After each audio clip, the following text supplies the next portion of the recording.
পিউষা রান্নাঘরে আজকে আমি হাজির হয়েছি। ফুলকপি দিয়ে কাতলা মাছ রান্না করব। এই রান্নাটা করার জন্য আমি ফুলকপি নিয়েছি, আলু নিয়েছি, কাতলা মাছ, ধনেপাতা কুচি, হলদের গুঁড়া, মরিচের গুঁড়া, ধনিয়া গুঁড়া, জিরা গুঁড়া, পেঁয়াজ কুচি, রসুন কুচি, তেজপাতা, টমেটো ফালি, কাঁচামরিচ ফালি নিয়েছি। আমি এখানে কয়েক টুকরো মাছ নিয়েছি। মাছগুলোকে আমি ধুয়ে পানি জড়িয়ে হলুদ লবণ মাখিয়ে রেখেছি। প্রথমে আমি মাছগুলোকে ভেজে নেব। কিছুটা তেল গরম করে নেব। তেল গরম করে নিয়েছি, এবার মাছগুলোকে আমি ভেজে নেব। মাছগুলোকে হালকা বাদামি করে ভেজে নেব। মাছগুলোকে একটু সময় নিয়ে ভাজতে হবে। এক পাশ হয়ে গেছে, আমি আর পাশ তুলতে দিচ্ছি। এখানে আমি 7 পিসের মতো মাছ নিয়েছি। মাছগুলোকে আমি হালকা বাদামি করে ভেজে নিয়েছি। এবার নামিয়ে নেব।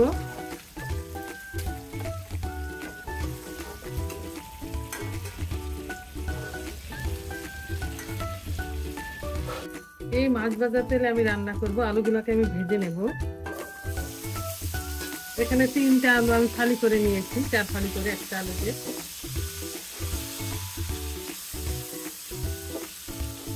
দুই থেকে 3 মিনিটের মতো আমি আলুগুলোকে ভেজে নেব।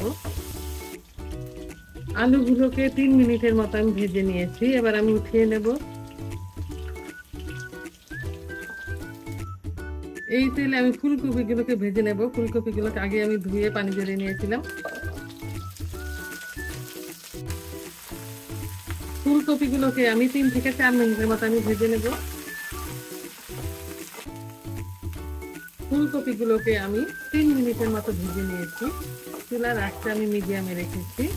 এবার ফুলকপিগুলোকে নামিয়ে নেব।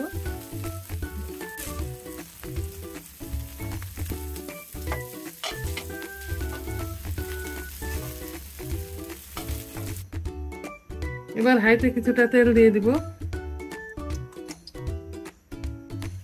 প্রথমে আমি 2টা তেজপাতা নিয়েছি, তেজপাতা দিয়ে দিলাম। কিছুক্ষণ ভেজে নেব। 1.5 কাপের মতো কুচানো পেঁয়াজ দিয়ে দিব।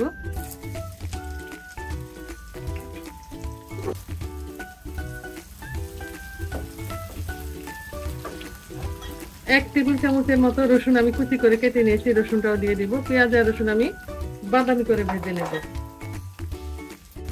পেঁয়াজ কুচি আর রসুন কুচিকে আমি হালকা বাদামি করে ভেজে নিয়েছি। এর চেয়ে বেশি ভাজা যাবে না, তাহলে তরকারিটা ভালো লাগবে না, একটু তেতা তেতা লাগবে। আমি আর ভাজবো না। এখানে 1 চা চামচের মতো জিরা গুঁড়া আছে, আমি দিয়ে দিলাম।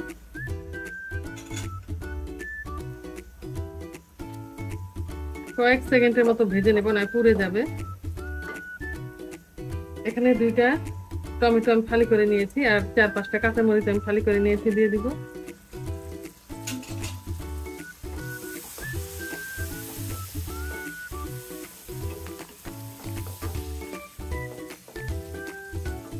এবার আমি স্বাদ মতো লবণ দিয়ে দেব।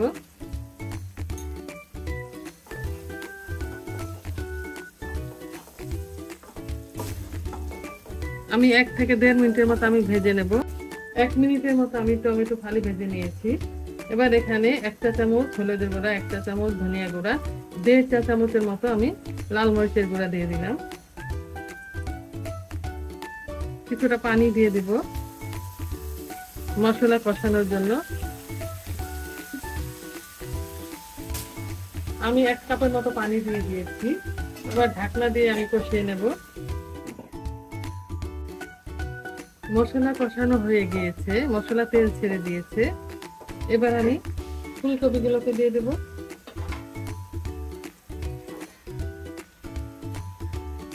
আলুও দিয়ে দেব।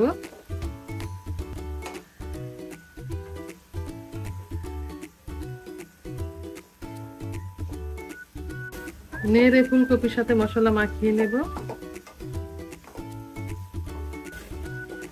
এবার ঢাকনা দিয়ে আমি কিছুক্ষণ কষিয়ে নেব।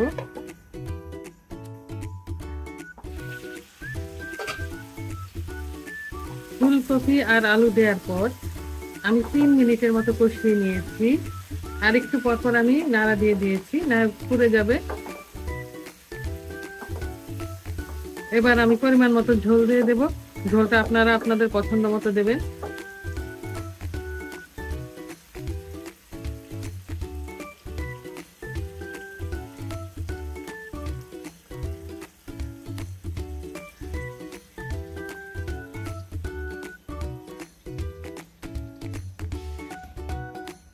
এবার ঢাকনা দিয়ে আমি কিছুক্ষণ রান্না করে নেব। সবজিটা সেদ্ধ হওয়ার আগ পর্যন্ত আমি রান্না করে নেব। তারপর মাছ দিয়ে ধনেপাতা দিয়ে তারপর কিছুক্ষণ রান্না করে নামিয়ে নেব। 7 থেকে 8 মিনিটের মতো আমি রান্না করে নিয়েছি। এবার মাছগুলোকে দিয়ে দিব। জায়গা করে করে দিতে হবে।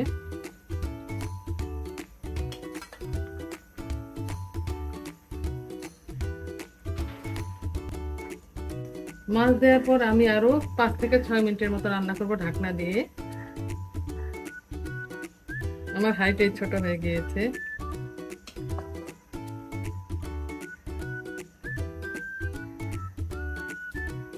আরো 6 মিনিটের মতো আমি রান্না করে নেব। তরকারিতে মাছ দেওয়ার পর আমি আরো 5 থেকে 6 মিনিটের মতো রান্না করে নিয়েছি। আমার রান্নাটা পুরোপুরি কমপ্লিট হয়ে গিয়েছে। এবার আমি ধনিয়া পাতা কুচি আর কয়েকটা আস্ত কাঁচামরিচ দিব।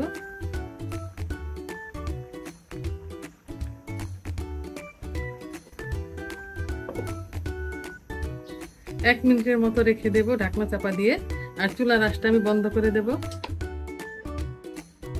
এবার একটা সার্ভিং ডিশে নিয়ে আমি দেখিয়ে দিচ্ছি রান্নাটা আমার কেমন হয়েছে। তৈরি হয়ে গেছে নতুন আলু আর ফুলকপি দিয়ে কাতলা মাছের তরকারি। তরকারিটা একেবারে বেশি ঝোল হয় নাই, মাখা মাখা হয়েছে।